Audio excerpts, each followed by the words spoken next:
listened very carefully to the presentations, and I must say they are very convincing. But I still have my doubts that a commission is the solution to the problem. See, in every contradiction, oh, sorry, Valentine, Honorable Professor Julius Ihonvbere, Onwa Federal Constituency, Edo State. Thank you for reminding me. Now, I was saying that in every contradiction, in every challenge, there is always a substructure and a superstructure. When you concentrate your responses on the superstructure, you miss the fundamental, the underground, the base that generates those contradictions. I think what we've been discussing since is essentially looking at this superstructure. Another federal commission. We're already complaining this federal government is so big. It's becoming inefficient in many places. Create another federal agency with bureaucrats. We've listed ministries that will be represented. They have been in the federal government at the level of the presidency. The heads of those agencies never attend those meetings. They send revenue officers who don't even make a report back. That's if they show up at all. But for me, Mr. Speaker, I think from the contributions so far, I've heard things like police is overwhelmed, it's overstretched. Is the solution to that problem abandoning the police or strengthening it, talking about the training, talking about equipment, talking about mode of deployment, discipline and motivation? If it is overwhelmed and overstretched, get more people in. We have talked about keeping a register of weapons, a very good one. But we've not talked about those who manufacture these light weapons. They're not manufacturing them in space. We know where they are. Are they registered? Do we have an inventory of what they produce, how they produce, and how they sell them? We've talked about to protect the populace. How is this commission going to protect the populace, honorable members? If the police, the NCND, the civil defense, the SSS, and others were complaining that they are not doing it. Is there a commission sitting in Abuja here with a director general who can delegate his staff to any staff of the commission, according to the bill? Is that the one that will now protect the populace? We said there are about 5,000 weapons that were acquired by my colleague there, my brother there, from, I can't remember the states, about 3 states. You recovered 5,000 weapons, the police. It means that the police can do it. If they can recover 5,000 weapons from 3 or 4 states, why can't they do it across the country? 5,000 is not a small number. They've talked about locally made weapons are dangerous and the methods of recovery. For those of us from the Niger Delta, we know that mere appeal does not necessarily make people bring back the weapons. If you are paying them for returning, we can bring the ones that are damaged.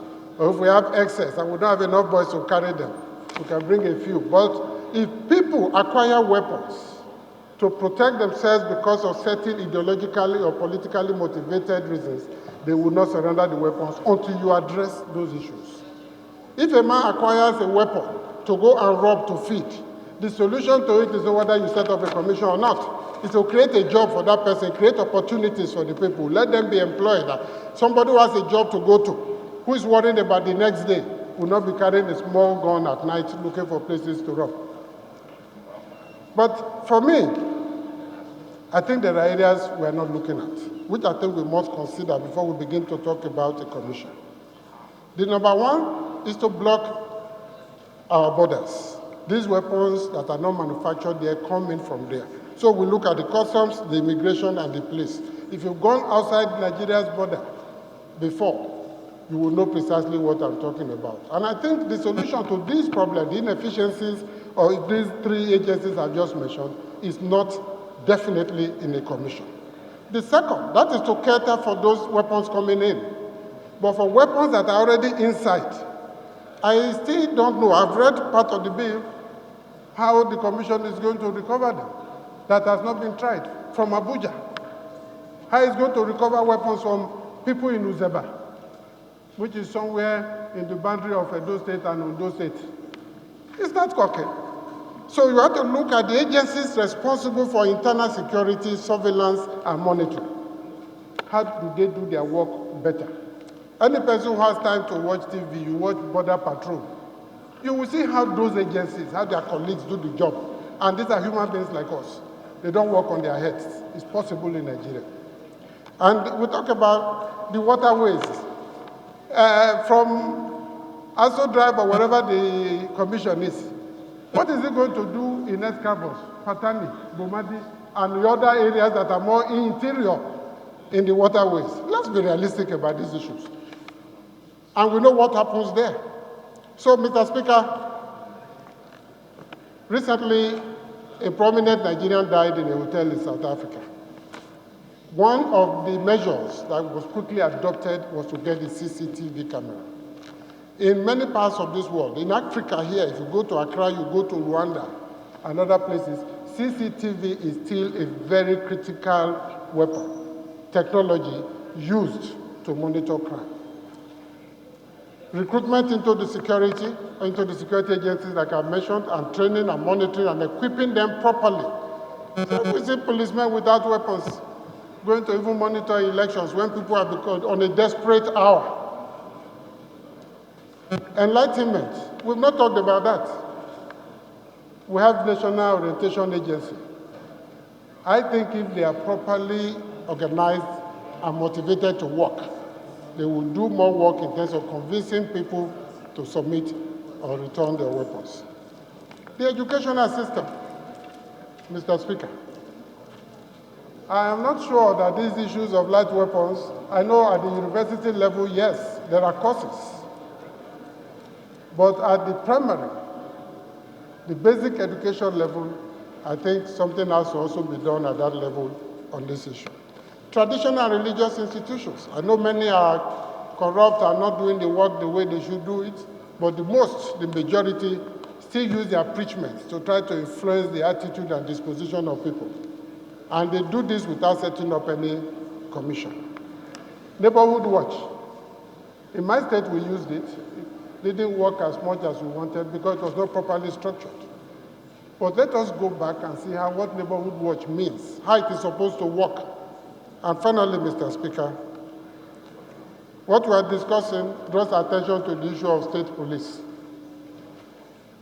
It is people who know the village, who know the language, the idioms, the religion, the way people relate, who know where the bad boys gather at night in the bush, that can monitor them and round them up. You cannot bring somebody from far away. So we're talking about this issue of light weapons. Light weapons will remain until we have the courage to look at the issue of restructuring, devolution of power, and properly bringing in state police so that the people who live with the people, who know their homes, know the strata, know the market, even in their homes, know where they hide the weapons, when they need to retrieve them, they know where to go. Mr. Speaker, we can go ahead and create a commission, but as a political scientist, I can tell you it will not achieve much. It will just be another bureaucracy, another budgeting, buying vehicles and traveling around the world. But in terms of getting to the root of the problem, at the substructure, not from Abuja here, we will not get at those problems. Thank you, Mr. Speaker.